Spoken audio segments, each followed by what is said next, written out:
What if you could help others to find the power to heal themselves, physically, emotionally, and spiritually? When I started teaching my classes, it was in 2002, and I was just doing past life regressions and contacting the subconscious part. But then as the time went on and we found how powerful this was and what we could do with it, a lot of the students began saying, you know, advanced past life regression doesn't really tell what it's all about. This is so much more than that. We think you should change the name. So it was a few years ago, we decided to change the name to Quantum Healing Hypnosis Technique. Help other people to speak to their higher selves. You can. Dolores Cannon has taught thousands of people from across the world how to use QHHT. Now you can learn her method by going directly to themoreshow.com/QHHT. And don't forget to mention the discount coupon More Talks.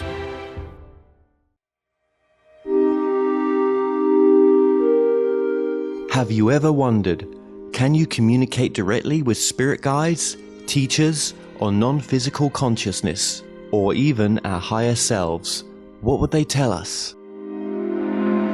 My name is Kevin Moore, and since 2015, I started to practice a form of communication which is termed channeling.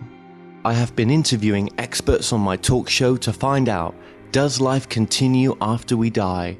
And can we communicate with those that have crossed over? With each expert I spoke to, they all had different ideas. Is there knowledge from the past which could be shared with the present moment?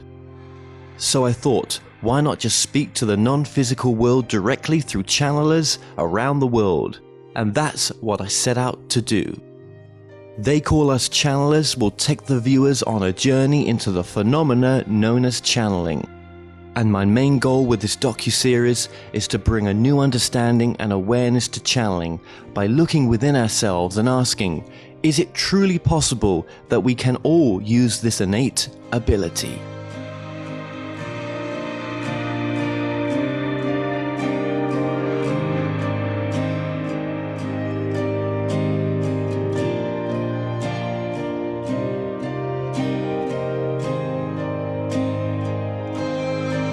I'm David Johnson, and I've got a channel, two channels actually. The first one is Moonride, and these are YouTube channels. The second one is Pyramid 4.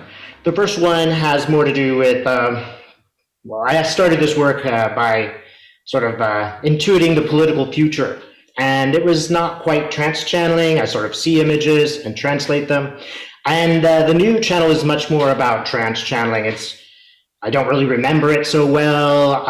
It is channeling much higher beings, I should say, and there's definitely a different component to those two. I've got quite a history. Let me see if I can summarize. I started out this work really as a shaman, and that was a completely new thing to me. I came from a very agnostic family. I had no place for mysticism. It did not make sense to me or to any member of my family, although a few things came up. But I really was interested. I had these experiences and I studied them in college. I studied mystical philosophy as a minor.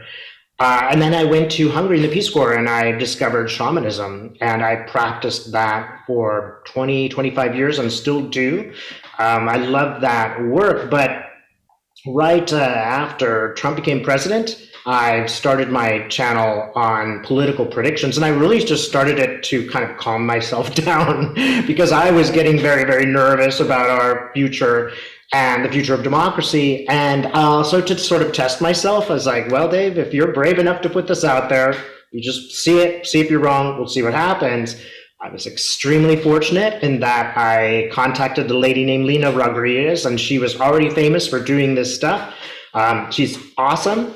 I totally recommend watching her. Again, she's more in the political vein, and there's a bunch of us who were sort of doing this at the time.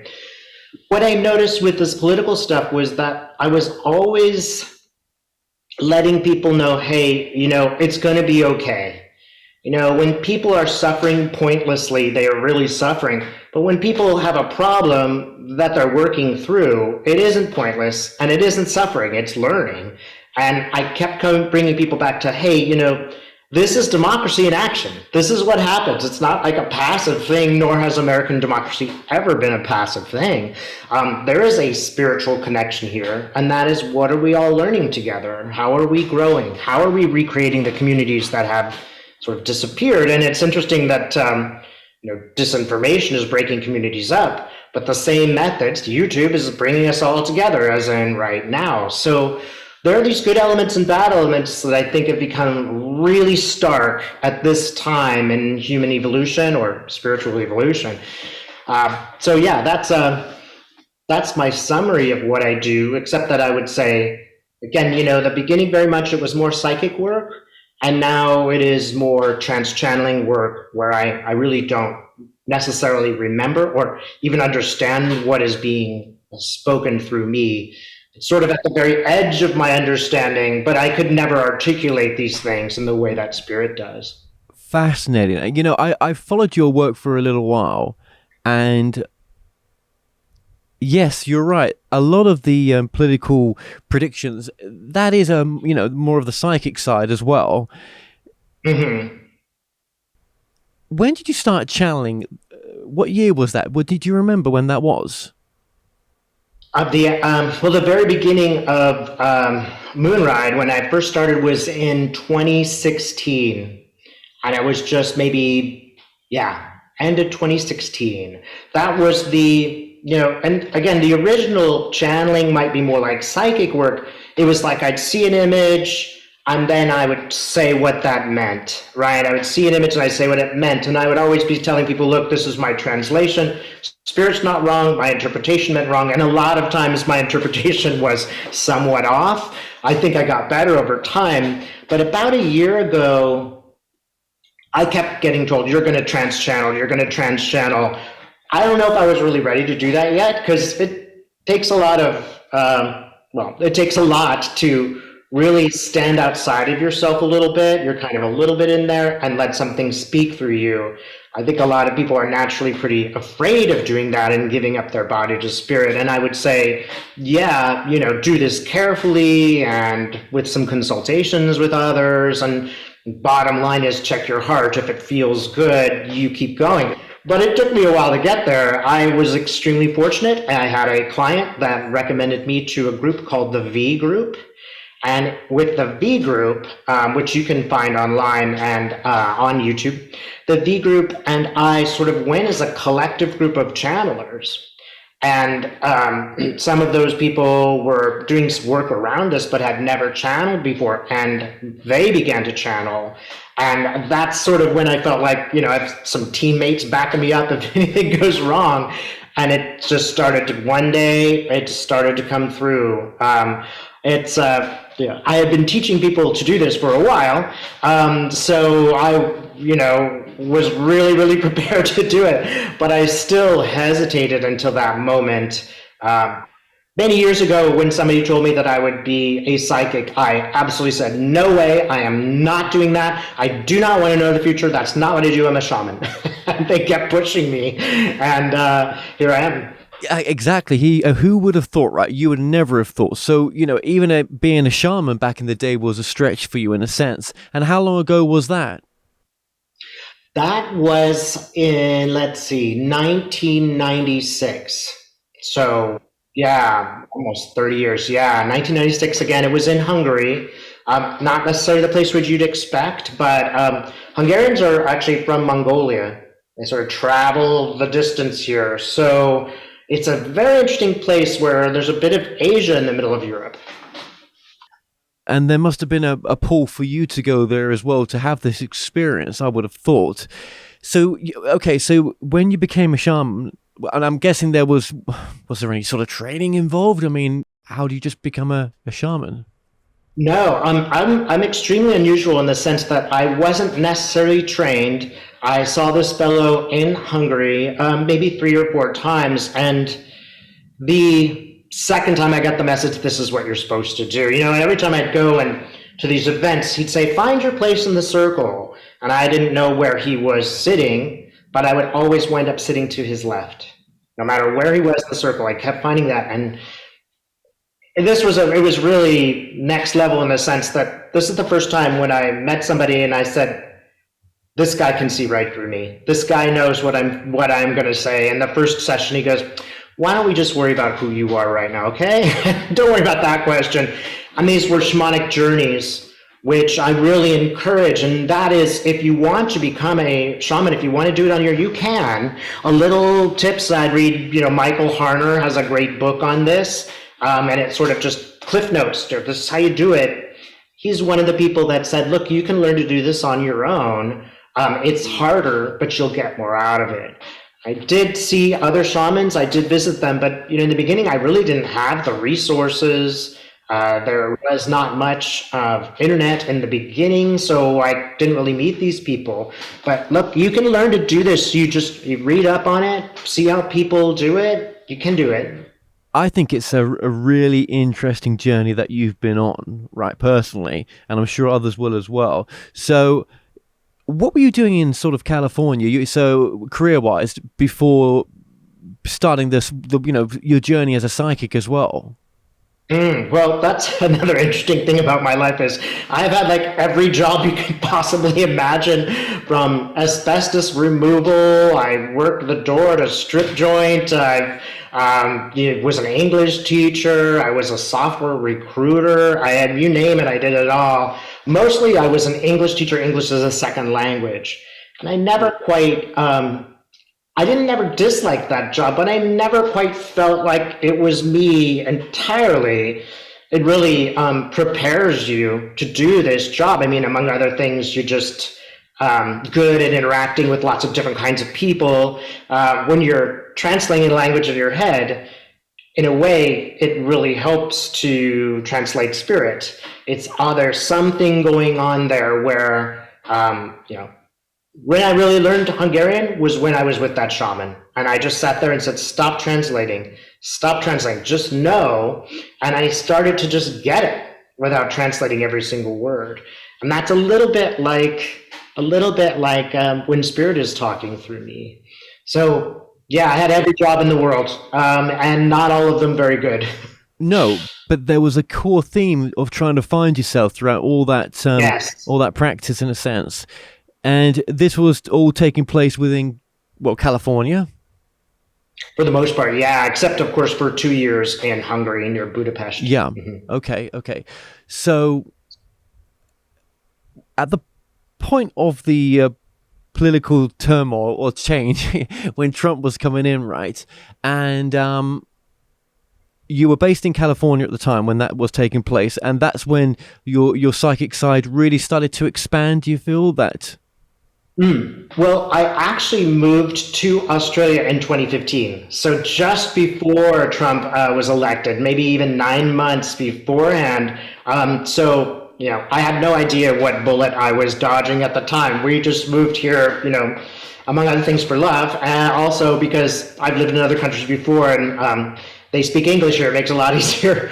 But yeah, it was only after I was still teaching English in Australia near Sydney, and I eventually, over maybe 9 months of time, realized I just couldn't do that job anymore. Actually, I went to the United States for a trip, and then I came back, and essentially I didn't have a job anymore, and I was like, whew, I'm done. I really wanted to do something along the lines more of shamanism, but I couldn't figure out how to do that. So when you moved basically to Australia, that's when you became sort of full-time doing the work that you're doing now? I still continue to do ESL. I still continue to teach English as a second language for, I think, about 9 months or so. Came to the US, came back, and I was like, really, I just sat down and said, I have to do something different. My life is changing. I wound up looking at YouTube a lot, and I just became very attracted to these people who were doing tarot and looking at the future. There are a whole group of them. They're all really wonderful, mostly women, who are sort of predicting the future. And I took a look and I said, I kept getting the message, you're supposed to channel. I wasn't getting "you're supposed to read tarot." I was getting "you're supposed to channel, you're supposed to channel, you're supposed to channel." And I just sat down with a journal one day and wrote the name of the what I was going to do and everything else. Yeah. Wow. Okay. And okay, let's just look at the services then that you offer just right now as well, because this will tie into where you've sort of taken your work as well. So your website is? My website is Moonride, and you can reach it www.moonride.com.au. I think it's dot, not slash au, but it could be slash because I am in Australia, and that's my website is. In terms of what I do, I've sort of honed it down to a couple of things, which is psychic and channeling work. A person could get those and, kind of get both of those services at the same time. But I also do past life regression. And this is a newer thing. Of course, I've watched your show with Dolores Cannon. I'm a big fan of hers. Dolores, yes. Mm-hmm. She really changed my life. I really can't say enough good about her. But one of the interesting things that happened when I went through her training process is how many things that she was doing that I was already doing. There were not everything, but there were key things where it's like pyramids. I'm already using those pyramids, and I think she still developed them first. But it's very interesting to me how spirit comes to same message but different people. I sometimes get like maybe spirit's covering all its bases. Let's make sure that this knowledge gets through if we try these 5 people. But I love doing those past life regressions because it's like 2 people are channeling at the same time. So on your website then you offer the past life regression, and how does that work? That's obviously done remotely? Yes, it is. I have had to change a little bit because Dolores didn't necessarily want people to do that remotely, and I can see why, although things have certainly evolved to the point where the internet's working much better these days. But yeah, I almost always do that remotely, but there have been a few where I do them in my home. Amazing. Okay. And then we've got the channeling work as well. So if someone wanted to get a channeled reading with yourself, they could do that as well? Yeah, if you look at my website, there are also shamanic journeys that I offer on an individual basis, but they're a little bit less common. People are usually after past life regressions or psychic channeling work. Okay, yeah. Now, psychic channeling work. So when you're doing, so when someone comes to you for a session, then, or a reading of some sort, then there's a mix of both, really. Mm-hmm. I actually really discovered a lot one day just by doing a basic psychic reading with someone. And as I was doing this reading, it was like their questions started to become less important to them. So we started out with very specific things. And I try to go the first couple of minutes, I go in cold.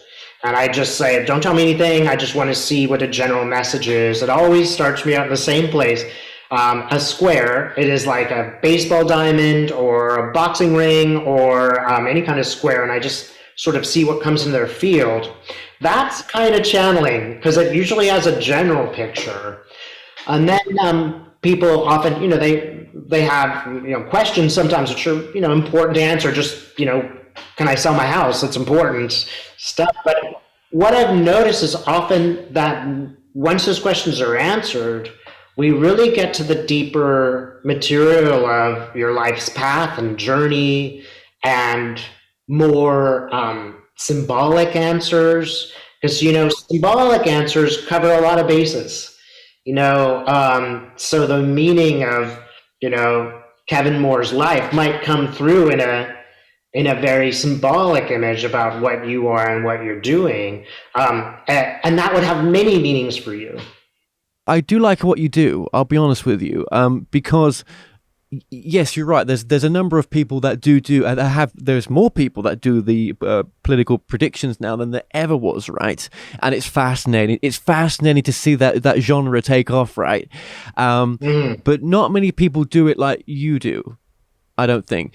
And some people that I've come across where they have touched upon it, they need an image there with them, maybe, that you can't just ask them about a particular earthly issue, do you know what I mean, going on, that they will need maybe even someone from that particular thing that you're discussing to be there as well, which is, you know, it's just the way that they work. Maybe it's not, the political predictions is not their main thing, but you don't need any of that. You can just tell the audience how it works for you, how you just sort of tap into that. I will note things that are, let me just say also, it is a tricky business. To be doing both is tricky. To be doing politics and the whole spiritual light is tricky, because people have made, you know, when you work on it is kind of cement. You know, you are going into some heavy, lower level, anxiety laden political stuff. And, you know, if you stay there, it's pretty hard to get to the other and nothing's material. set. I hate to interrupt you, but nothing's set as well in stone, you know, the outcome. Yes, exactly. So sometimes things really will change. You know, I did some predictions, and at the last minute they changed. And so I was, you know, wrong.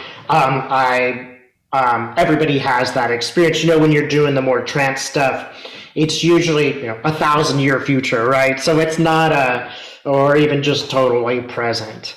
So when I do the political stuff, and again, this was early on, I would just note this is really concerning me.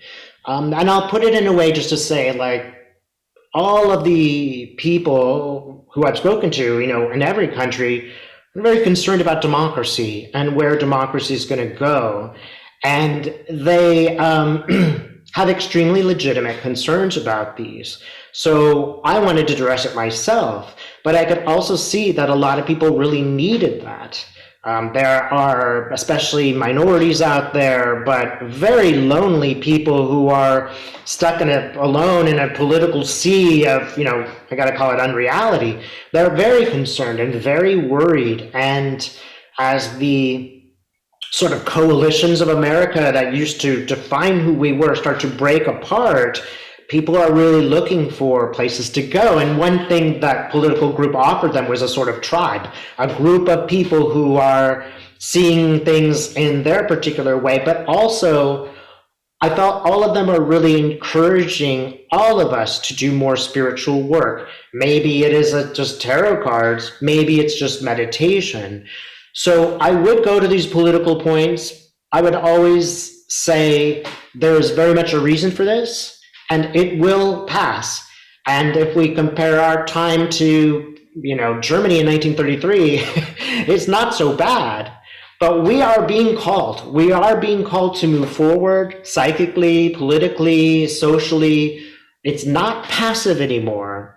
And I think that is what really happened. That was what was happening for me as well, that I'm not passive, that I have to go and, you know, do my best and bring forward. And, you know, some of them really, sometimes we really did create a political coalition. People would go out and knock on doors, and we would be there to support them. Clients always would say that, but I needed some support. I needed to know that democracy would not disappear and that women's rights would not disappear. But that's very specific to that kind of work. The trance channeling was quite different. And when you were doing these political predictions, was there a group that you were working with? Do you think, was there a particular energy that was allowing this to be pulled in? Well, what were you working with? Yes. And I always call this energy, and I called it from day one, the man in the moon. When I did my shamanic work, in shamanism, you go to all the directions, north, south, east, west, and then you go above and below. And when I go above, I would always see this character, and it was like almost like Gandalf-looking kind of character. And I never spoke to this character until one day when I had an emergency, and that was like a life-death situation. And I said, should I get off this mountain right now? And I got a yes, get off now. And I did, and it was a good thing I did because I really was in physical danger. But right when I started doing the work, I like set up my first video, and it was kind of funny, but I sometimes go to these auctions because they're nearby, and I'd moved to Australia and things are expensive. I bought a box with something and I just wanted one thing out of it and had a bunch of junk in it. And I went and I looked and I did the video and I came back and there was this figurine that was exactly the character I was just channeling. Again, when I call Man in the Moon. But this, I really feel like Man in the Moon was a sort of collective group. And if you think of the moon as almost like reflecting or a sort of detached part of the earth, it was like that, this sort of collective. It was not specific. When I do trance channeling work, it is much more specific and much clearer. They will give names, etc. But the first portion I felt was sort of like a benign, sort of maybe almost like a halfway there channel, or again, I was very much in my body and they were very much sending images for me to interpret as opposed to being inside me. That makes sense. Yeah, well, it does. And we're linking all your social media channels in the description of this video as well. You also on your main website, you're teaching how to channel. I should just mention that as well. That's something that you do. Yes, I should have mentioned that myself. But yeah, that's something I really enjoy doing. I think one of the most important things that we are doing right now, and I'm including you in this, is letting people know that they can learn how to do this. And even if it's just a subtle intuition, even if it's just like, this doesn't feel right or this feels really good, that is something that I think people are starting to notice. Is we got taught math in school. Nobody taught us the wisdom of your heart. Nobody taught us that sometimes when you walk in the room and you're like, I don't like this feeling, and you walk out, you're absolutely right. There's a reason why you feel that way, and it's accurate. I have found that virtually everyone can channel. Sometimes it's not the right day for me to teach them, but everybody does, and they generally have no problem doing this. There's a wall of fear and unknowing that has to be crossed. And again, you can learn to do this on your own. You can watch videos that I've made on Pyramid 4, for example, and learn to do this on your own.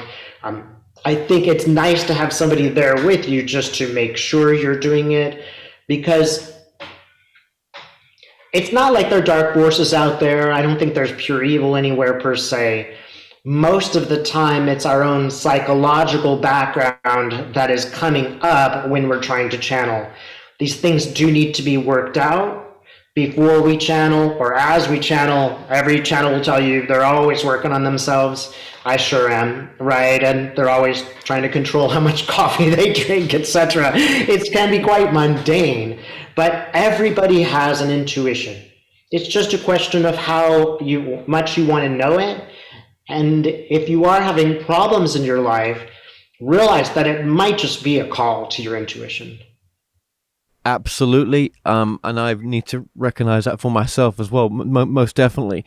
And for yourself as well, for this to really take a hold, for you to really move on with your journey, you had to move a long, long way, right? Because for some reason, Australia is the energy that's allowing you to, it's allowed you to move on deeper into the work than you ever have done had you stayed in America, which is, amazing.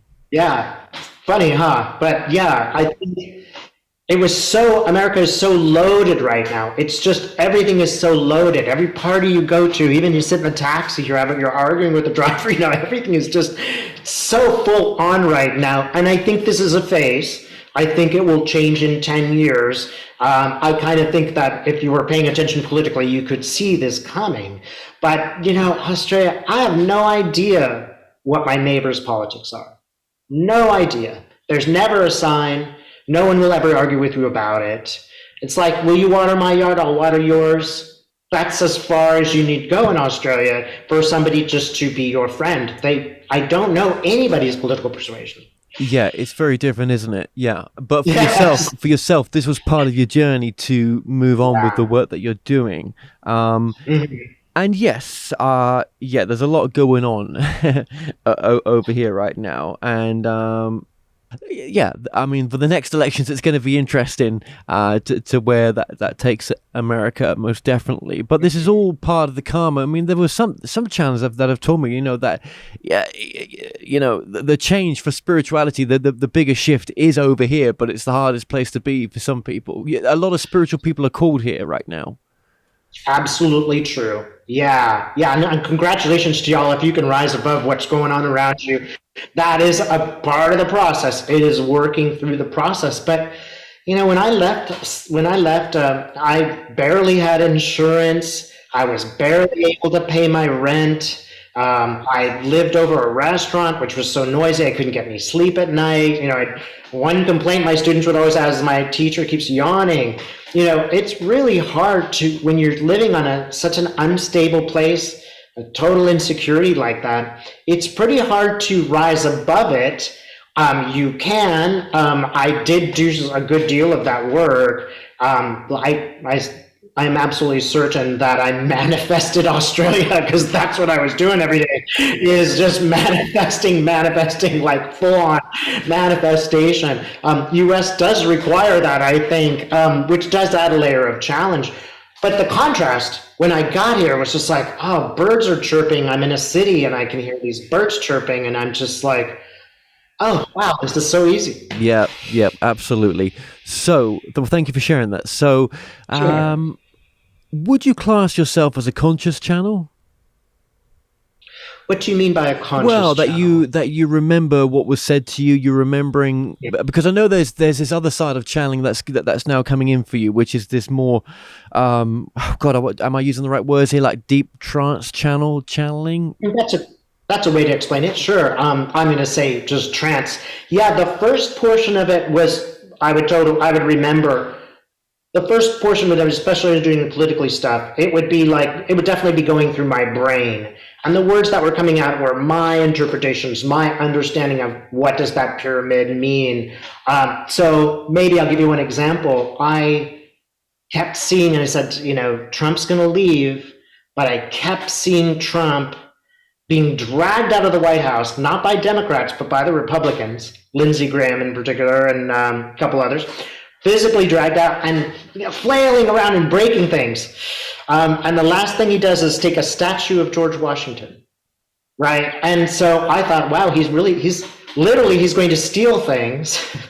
As we now know, that was really symbolic. Washington could have become the king and refused. So, it was always going through my own interpretations, and obviously, nobody could have imagined what was going to happen in January 6th. But that was just my interpretation. With this trance work, I really don't remember, and it will be way beyond me. Like, if I'm kind of judging my political stuff, I'm kind of a little bit righteous, like, that is completely gone by the time I get there. It is just divine sympathy for everyone. I will just tell you, we all get to the other side. No one is judged. It really is, when you look down at any of these political characters, if you really saw what their childhood was like, you would have sympathy for them. You would understand that they are products of the society that we live in. Everybody gets there. When I do the trance channeling, it's much more like, hey, it's a journey. You might be born as Judas and you might be born as Jesus. That's just part of the journey. There's a contradiction there because you are still responsible for your behaviors. But when I do that trance channel stuff, I'm much wiser, lighter, less judgy, and I will have to go back and I will have to see what I've said because I don't remember. That's interesting. Yeah. And what do you think you're connecting with when you do the trance channeling then? Do you think there's anything in particular, or do you think it's just your higher self, or? Well, one thing that I've done, I don't think it's my higher self, and I don't know why I say that, but I don't. The one thing that was great about this particular V group is we did not have any particular beings we were going to encounter. We just went out there, and there's a wonderful set of people who have a sort of practice for moving step by step up there, and I will often see myself walking upstairs, getting to a landing, taking a breath, a little bit more stairs, and then I get to whomever shows up. And that has been aliens, it has been Buddha, it has been Jesus, it has been collectives of people we don't really know. It is, now that I have this sort of recording, this help from these people, now I do that on my own. But it really was a lot of it thanks to this, marvelous collective of people who I really enjoy working with. Wow. Okay, so that's how it's working for you. And Yeah. when you do the trance channeling stuff, are you kind of aware that you're going to go into that state? I mean, can you call it in? Do you? Yes. Yeah. It will be a choice. And that's one thing I would note for anybody who's channeling. It's your choice. You are never passive. You do want to be in a position of giving permission. And one thing that happens even before and even when I've been doing the political stuff is I will notice my body will start to shake. And I will start to do this, routine where I'm moving like that. And that's sort of an indication that I'm getting there. And in this particular experience, it's like going up the stairs, there'll probably be a couple minutes of silence where I'm really connecting. I'll sort of see a figure and they'll come closer, and it's almost like they're matching each other's energy. We really feel like we're like ambassadors when we work as a group, like going up to this collective, and then the Council of Eight is, and we're like sitting, one person is a Council of Eight member and one person's one of us.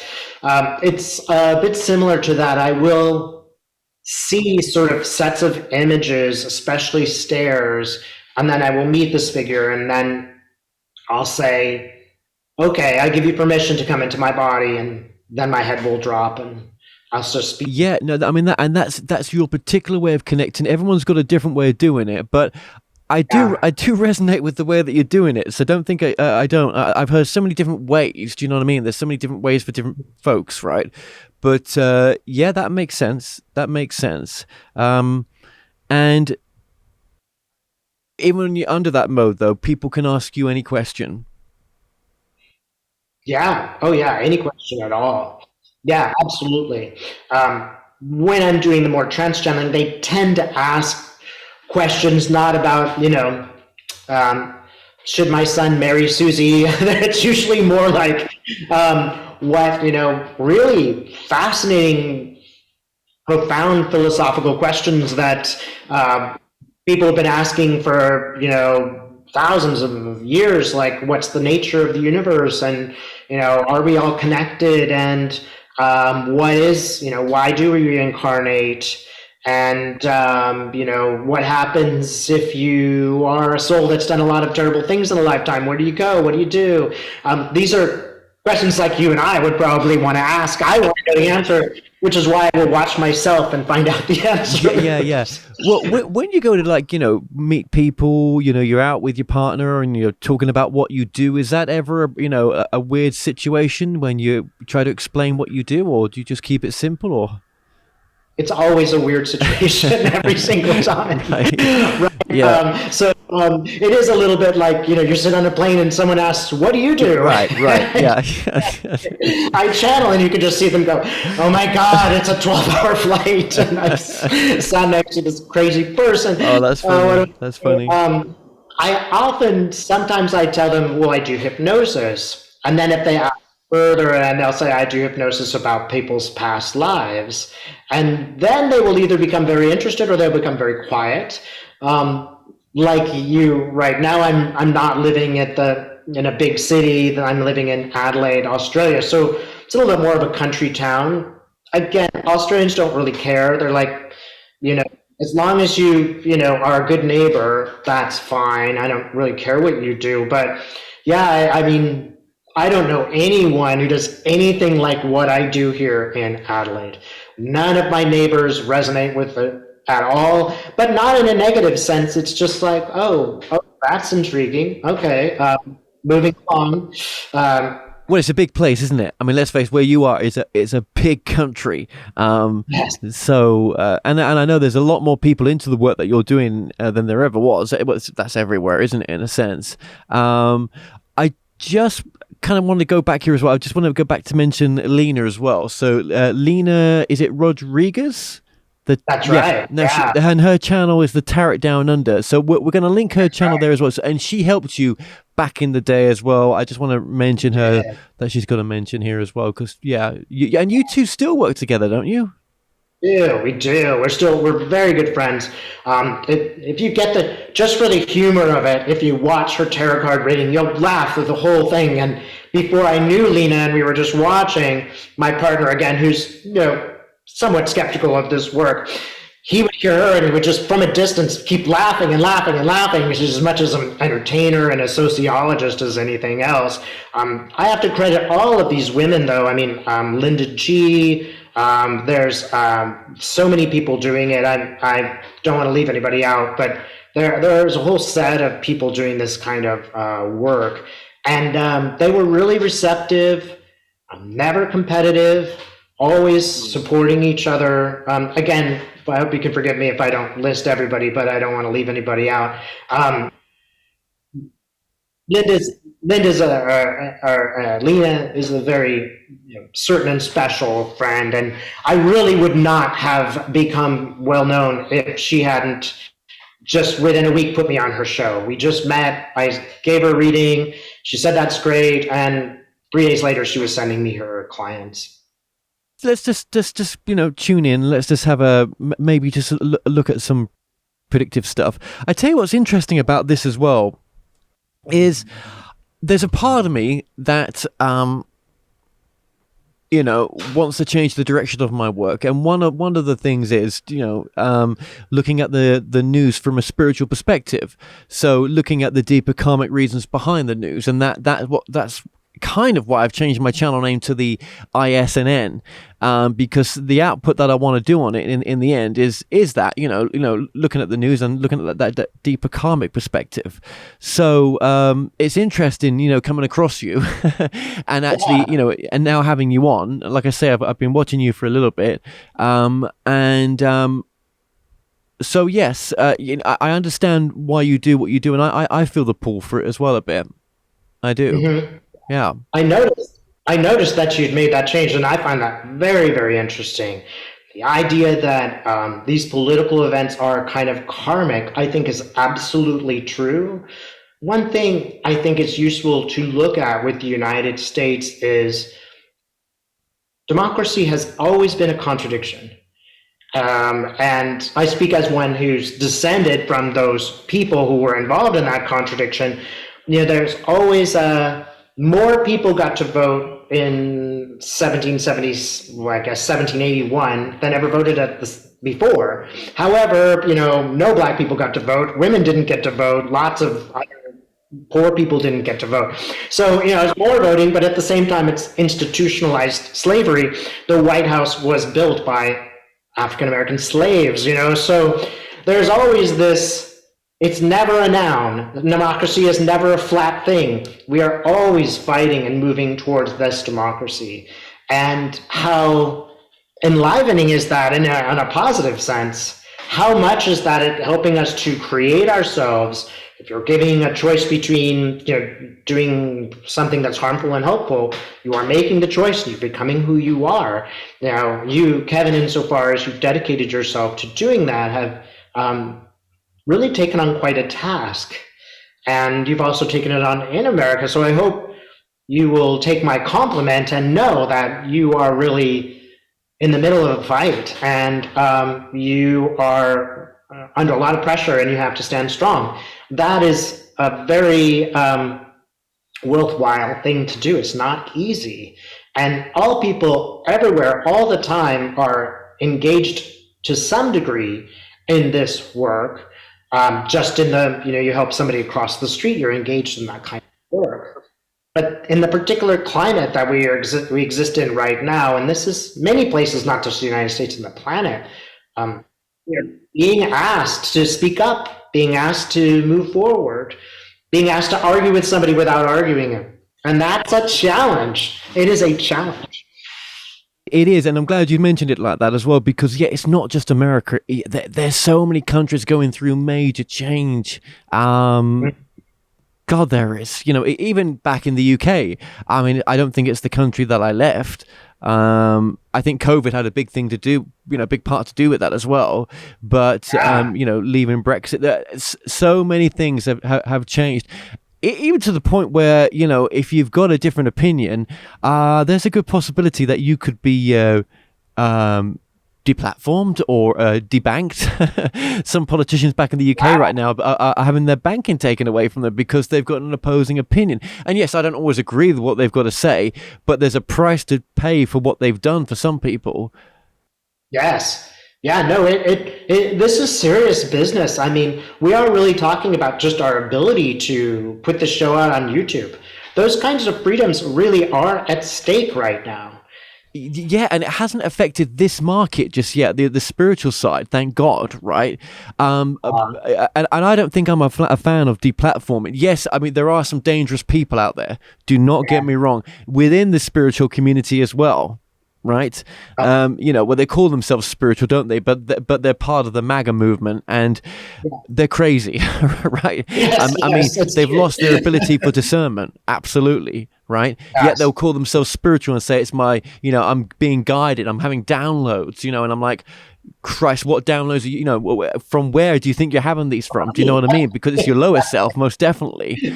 Right. Well, I think we're safe, you know, within what we're doing, but you can see it though, can't you? Yeah, that they're, you know, and sometimes, you know, even within the spiritual stuff, you know, the more doom and gloom it is for some people to talk about, the higher the figures. You know, the great shift is coming, or the you know, whatever, you know, fearful porn fear kind of like title it is. Do you know what I mean? It gets the clicks, but it doesn't always need to be like that. But I get why people, you know, just want to stick with the algorithms and stuff.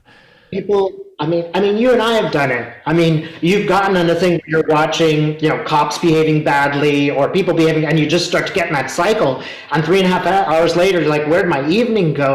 All I've gone to is fear, anger, fear, anger. You know, I've done it myself. I think that this is a new addiction, and we have no idea how to manage it. I noticed it when I was an ESL teacher. I got to the point where I could not get those phones out of their hands. And I'm like, look, you've traveled across the planet to hear a native speaker. What are you doing with that phone? And it became quite a battle. So, you know, we are in the middle of it. All of us watching really are in the middle of it, deciding what we want to tune into. And can you be political and not go down a rabbit hole? That's a challenge. But I have to balance. I have to watch a bit of Kevin Moore to balance out the hour and a half of, you know, NBC. I really do that in the morning. Well, I hope Kevin Moore can balance you. I'm not too sure. I'm not, you know, it's great if he does. That's nice. But you absolutely do. Well, just let me tell you, you absolutely do. 100%. I appreciate that. I don't always feel. Thank you. But yeah, the call to go down this road. So let's get you tuned in if we can do a little bit as well. Even though I know you've been tuned in throughout this interview, right? Let me ask you the question then. Yeah, let's start off with something simple, right? I don't know if this. Yeah, okay. Well, what's in store for America over the next few years? Do you feel what's coming for America in a sense that you? Is generally what you feel is in, you know, karmically going to happen. Sure. I'm just going to light some sage here. It always helps me get there a little bit. And let's see what we can see. And this is just going to be probably what you're showing me. I'm not trancing it at this moment. Well, this is interesting. You know, so Spirit showed me a watermelon, which they cut in half. Right, and now we're cutting it in half again and cutting it in half again. And I do see joyful people eating, you know, this sort of organic, natural, and that is what's going on. All right, that's what the symbol means, is that America, United States, and as a reflection of the world, is going by hook or by crook to a much more natural state of being. If you think about all of the things that we have and we do, they are more and more removed from the basic farmer with the food eating. And I think we've even forgotten those essential things that gave us just simple satisfaction. And we've sort of given those up for these very exciting, very dramatic, sometimes fearful things. That's America. And I would say, again, in a very positive thing, that's what we are learning to do. we are just learning to go back to a more natural way of being. One thing that COVID did was it made everybody go home and be in relationship. And sometimes that caused problems, but all of those things did get worked out. I noticed I did a lot of baking when that happened, a lot of cooking. But that's America. Also, that we think I'm seeing the Statue of Liberty, and let's think of the meaning of the Statue of Liberty. What does it mean? I will take all of the poor and the hungry and the suffering. That was the foundation of our society. And there is a time which we are somewhat in the middle in, where we've done the opposite. We built a wall to keep people out. We built a wall that puts us separate from others. When America goes back to, and this will probably take some time, at least 7 years, to go back to the real meaning of the collective idea that is democracy, and the real meaning of what it means to be in service to your nation and the people of the world. That's what's really going on. And I would say to people, it's rough. It is difficult. You're all hitting these sharp edges, but those sharp edges are moving us forward. They are moving us towards a greater good. I'm going to say it has to be this way. Sometimes you really got to light a fire under people to get them to change themselves. You and I both know the most difficult times in our lives were the ones where we learned the most. I don't want to project, hey, work harder onto people. Don't do that. That's not the way to do it. Get some perspective and see that there are positives. There are positives about the new collectives that we are creating, and the strides we're making as individuals, and people learning that intuition really works. There are really good things going on. It's just the information that we're giving, it's so strong and fast and heavy that you can feel overwhelmed. Interesting. Back when I initially got the idea for the ISNN, it was back in 2016 when I had a future progression. I was supposed to have gone into the past and just a normal regression from this guy that was teaching QHHT. Well, not teaching, he was practicing his QHHT, and he shouldn't have really been practicing it online, but he was. And he wanted to come on the show. I got to see the future. I got to see the ISNN. But he asked me that question, how many terms will Trump, be in power? And I saw him for the first lot, but I didn't see him for a second term. And how does when you tune into Trump getting back as president, what's your feeling about that? One thing you might watch is if you watch my show in the past, I always predicted that he would only have, I saw that particular image of him being dragged out of the White House, again, not by the Dems, but by the Republicans. That's one thing I do want you all to note, is that he is far more dangerous to the Republicans than the Democrats. So it's worth noting, but let's see what I'm seeing Trump do right now.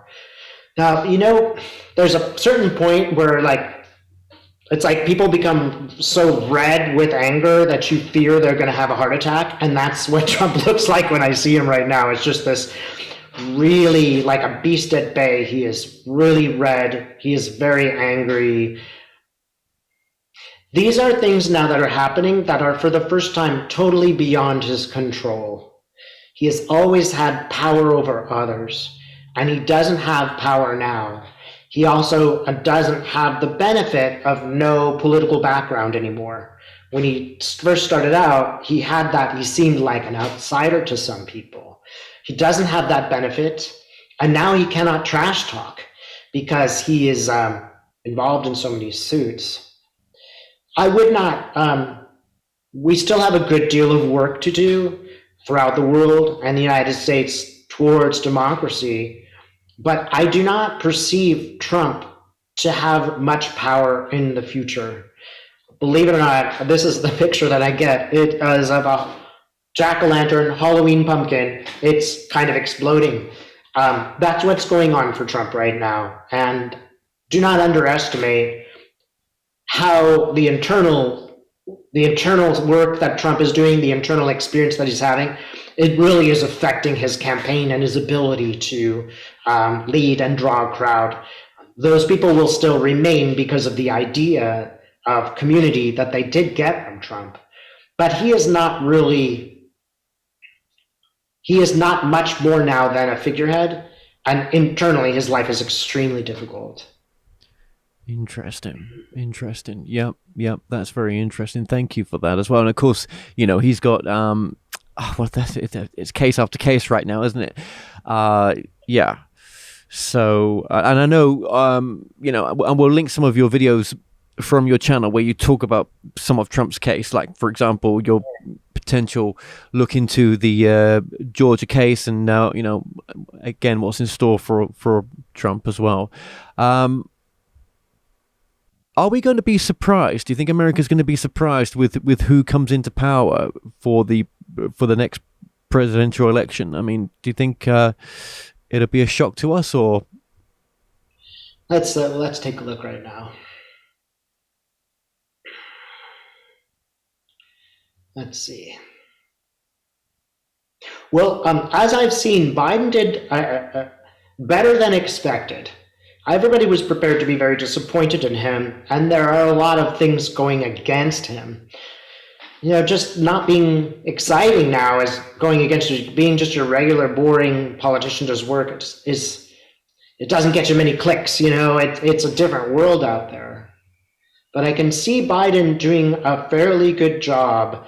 By the time Biden runs, he will have a lot of successes behind him, or at least in front of him. I think the timing will work out very well for Biden. It's not going to be an easy ride.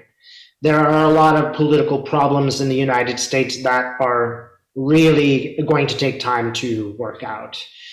We will have to approach some of those problems, like how the president is elected and how much money you can give, sometimes blindly, to people. That's going to have to be worked out.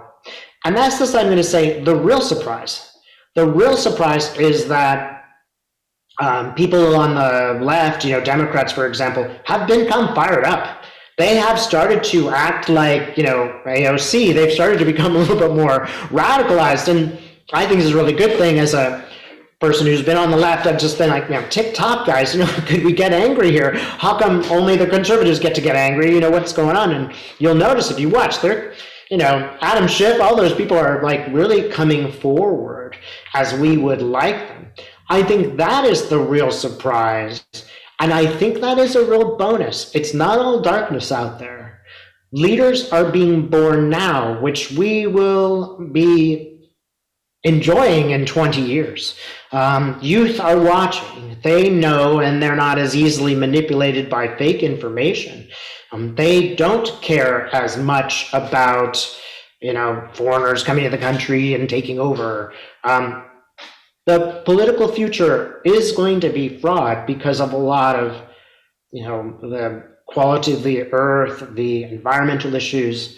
Those are before us, and they're not going to go away, and there's not a simple solution. So we're going to be spending much of our lives, going back and trying again and trying again and trying again. And I don't say that to be depressing. I really want to say that just to say it's natural. It's natural that we're evolving in this way at this time. Do give yourself a break, okay? If you don't go out to nature, if you don't find some people to talk to, if you don't rest, if you don't remind yourself that there are really good people in the universe, if you need to go meet them, go volunteer, go do something and get yourself out of the loop of the dire predictions. Because just as any other time, there's good and bad. Yes, of course. So what you were tuning into there, in a sense, that yes, there's a lot of energy still behind Biden to be the next president, but I believe. And that's right now. That's where the energy is going, but that could always change, couldn't it? I suppose. but yes, as you predict, as you feel right now, that's what's coming through. So Yeah. okay. Yeah. There are some predictions I won't make, like I don't want to know how long Biden will live, and I have asked universe not to tell me how long people will live because I don't want to know. So that's not a prediction I'm going to make, but that transfer from power, perhaps at the end of his term, that is what will bring in a new wave of experiences and things that, whether Kamala Harris will be next, etc. That will definitely bring in a lot of energy, which we will again have to work through. I don't think it will be as bad as the Trump years, but it certainly will be a time where we do have to work again. Yeah, absolutely. Now, my final kind of question here, and I'm only doing this because of time, really, and I know we both got time restrictions a little bit here. The Ukraine, where would you feel that's heading towards any sign of peace within the next year or so? I mean, yeah. Let's see. Let's take a look. Okay, so I'm seeing Zelensky, and he's got a big, huge Ukrainian flag. I have always been positive about Zelensky's success. I think, again, very karmic for that region, which did have good and bad in it. I think that the process of moving forward, it seems to be in Zelensky's hands. Let's see right now. And you can almost see, it's almost like a dial. Here's the dial, and it's on mostly Zelensky's side. Maybe I would even ask, when can peace be attained? Or should I say, when will we experience peace there?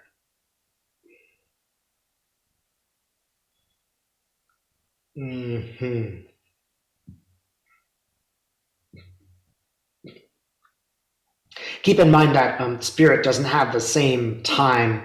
So when they explain it to me in time, it's a little bit confusing. It's showing me very much light. So, okay, so I'm seeing light syncing up. Can you tell me when that is, Spirit? Kind of, okay, I'm getting an 11th hour, which to me means December, January. I have a feeling, and I've sort of seen this before, that will be a changing time. It'll be a very important time for the evolution of both Ukraine and Russia. I don't think that, well, let's ask about Putin.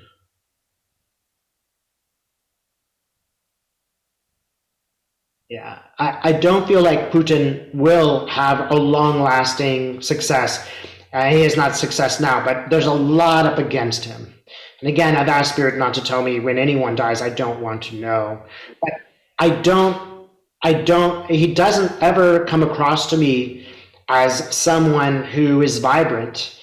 He comes across to me always as someone who is very cold, but also very... problem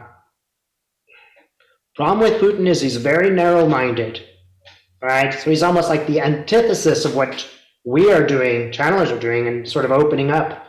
He is shutting down, and he's trying to do things in the old KGB way. That's not going to work in the future world. The future world isn't going to look like that. If we say like a divine feminine is sort of coming about, he would be the last person that would encourage such a change. And the people of Russia will not continue. They will not be able to do this forever. They will not endorse him forever.